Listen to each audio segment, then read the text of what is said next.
Yooyaa assalamu alaikum warahmatullahi wabarakatuh isiniin jecha akkam fayyaa keessanii jirtu jajjabaattu isiniin jecha gurraaqxota baandaa fi girrisaa hundi keessan akkam jirtu harka fuunee isiniin jechaa jirra.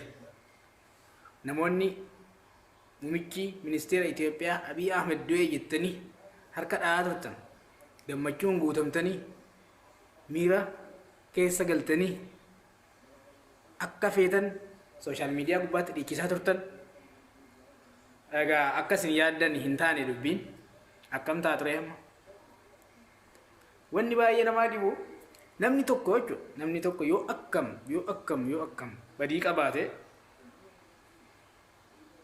hattaa kana ilmi namaa tokko akka ni du'a namaatti gammadu mu'minni tokko du'a namaatti akka kiyyatti mu'minni tokko du'a namaatti hin gammada jedhee hin yaadu.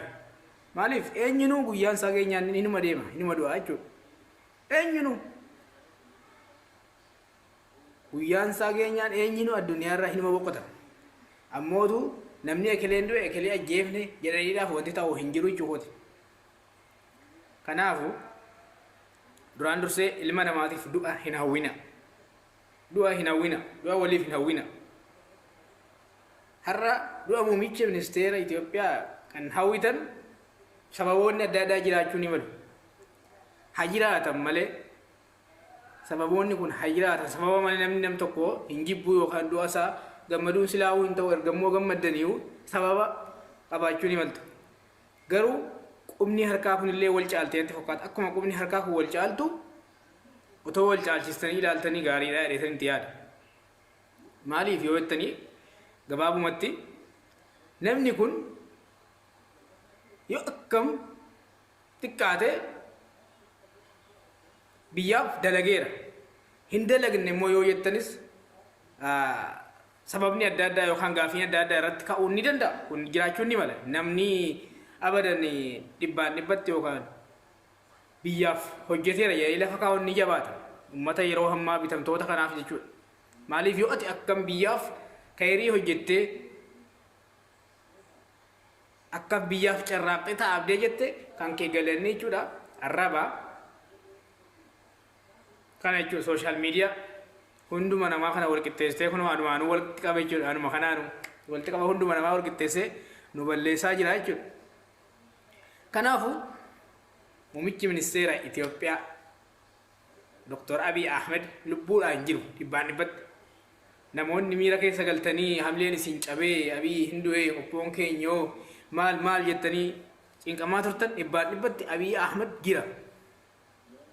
Kanaaf hin dhiphatinaa isiniin jedha jechuudha. Hin dhiphatinaa gonkumaa. Namni du'a namaaf hawwu du'a namaaf yaadu kan ofiituu hin beeku du'a namaaf yaada. Abbaa dura du'u rabbitu beeka. Abbaa dura du'u rabbitu beeka. Garuu du'a namaaf ilma namaatiif du'a hawwuun immoo sirrii miti akka kiyyatti. Gonkumaa sirrii miti isin bareedus. Akkamitti mee akkamitti. Shirri adda addaa xaxamuu ni danda'a. Shira sana fuutanii dhugaa gootanii otoo hin mirkaneeffatin akka akaay sibiila irratti yookaan eelee irratti akaanii yenna xaxxaa'uun dura mirkaneeffadha. Shirri jiraachuun ni mala. Oduun tokko akka miliqxee nu keessatti kaayyoon kun hojjetameeras kan jedhu ni jiru. Garuu walumaa galteen hojjetame. Hojii mataatu hojjetame. Beekaan silaayyuu sammuudhaan waan hojjetuuf sammuu isaatiin hojjetanii itti fayyadamanii oduun dharaa kun bakkeen otuma suutettee yaatu reef uummanni kun jechuudha feesbuuk irratti reef balaa buusa malee dubbiin hojiin haa hojjetameeras torbee caalee jira. Garuu reef hurufnis hafuurris as baate garuu hojii mataa hojjetan jirri. Abbaan beeku ni beekan jedha. Kana himuuf hin danda'u. Maaliif bara kana yoo dhugaa haasoftes yoo soba haasoftes ati kan kee badiidhumaan sii deebi'a yoo waan ta'eef. Kanaaf jennaan namni kun sababuma inni jibbameef annan wallaale akka kiyyatti. Duraan akka kiyyattan olaantummaa seeraa hin kabachiisuu mootummaan kun jedhaniyyuu baay'ee ittiin gammanne ture. Olaantummaa seeraa immoo kabachiisaatu jira. hamma kabachiisaa jira. Dhibbaan dhibbatti immoo har'a Itoophiyaa buluu sirreessuun ni jabaata. Yeroo ammaa kana jechuudha yeroo faayinaalii keessa jiru amma sa'aatii ammaa kana ofiif saanuu jechuudha. Kanaaf namatti osoo duuluu dhiiftaniif gaariidha. Du'a namaa hin hawwina. Keessanuu hin beektan du'a nama hawwitanii mee akkamitti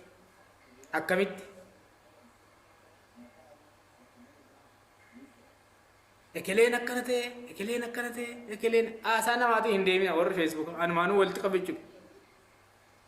Anumaanuu walitti qaba keessan irratti hundaa'ati deema keessan irratti hundaa'aa hojjedha.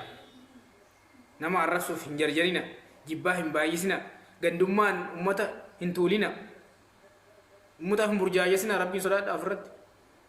Maal dubbiin hangana ga'e kun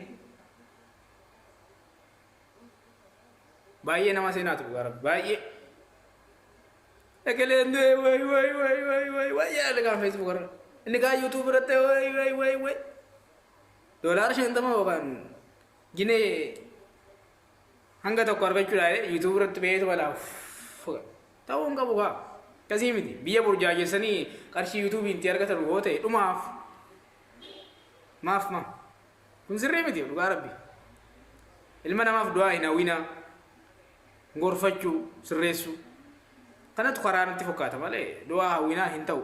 Ammootu mootummaa kana akka Oromootti yoo dubbanne mootummaa kana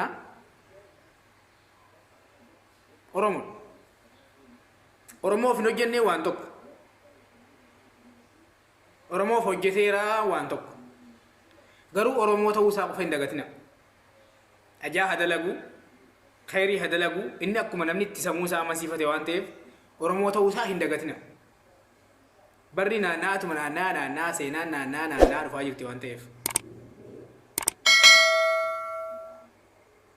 Bara Minilikis akkas, bara Ekeles akkas jettan, bara Wayyaanis akkas jettan, bara Abiis, bara isa kamiyyuu uummanni keenya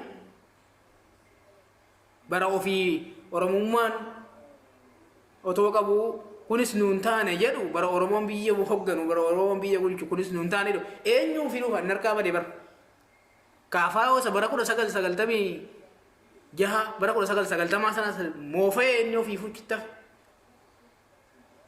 jira mirchaa filannoo boordii keessa jira dandeettii yoo jiraate yoo uummanni ifa baasee bilisa baasee filate dandeettii gaa qabaachuun ni mala bulchuuf garuu dulloomanii bar isaan haafumaafuu hafan otoo fafa kana nurraa dhiistanii gaarii natti fakkaata otoo namni dhibbatti filannoo kana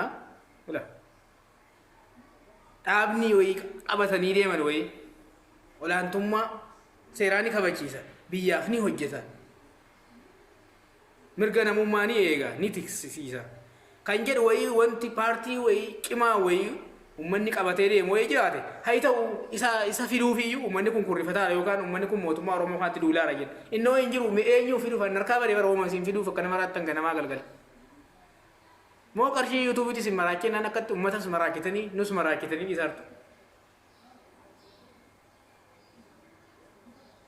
dura dhaabni biyya hoogganu fakkeenyaaf filannoo nama ibsaan dhufaarti nuyi hoogganu dhaabni kun Oromiyaa dhaafis ta'e Itoophiyaafis ni dalagaa ni furaa ifa ni baasa biyya ni bilisoomsa yaa dhaabuma isin jettanii itti yaaddanii irratti narkaa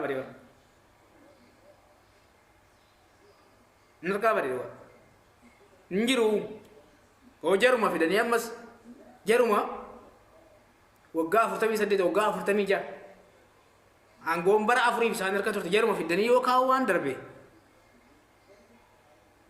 namni si fiddan hin jiru yuun ta'uu taate silaa badde sin carraan qabdu warruma duraan amata 48 46 akkas baay'inaan amata akkasii kana hunda ummata kana gabroomsee bitee irra deemee jiraachisaa ture jaruma fiduuf maraasaa jirtu malee wallaahi Oromoo yookiin qulqulluu wayii yookiin saba dhaaba biyyattii kana ni ceesee wanti si fiddan hin jira jedhee nama akka kiyyatti hin jiru meenyu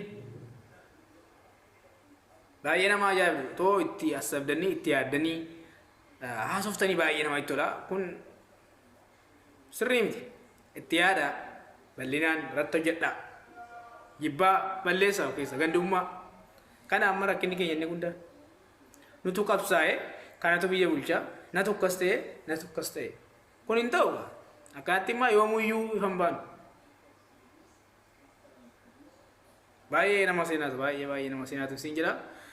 Haasaa biraa hin qabu kanuma itti yaada yookaan immoo itti yaada dubbadha waan tokko jechuumaaf isin dhufee inni dabalataa immoo muummichi ministeera Itoophiyaa lubbuudhaan ni jira. Dhugaadha kun dhibbaan dhibbatti jala murtaa'eetuma jira jechuudha. Mirkaneeffadhaa jedhee jedhu ofiin dhufee waan dhaggeeffataniif galatoomaa siin jira nagaan naaf turan.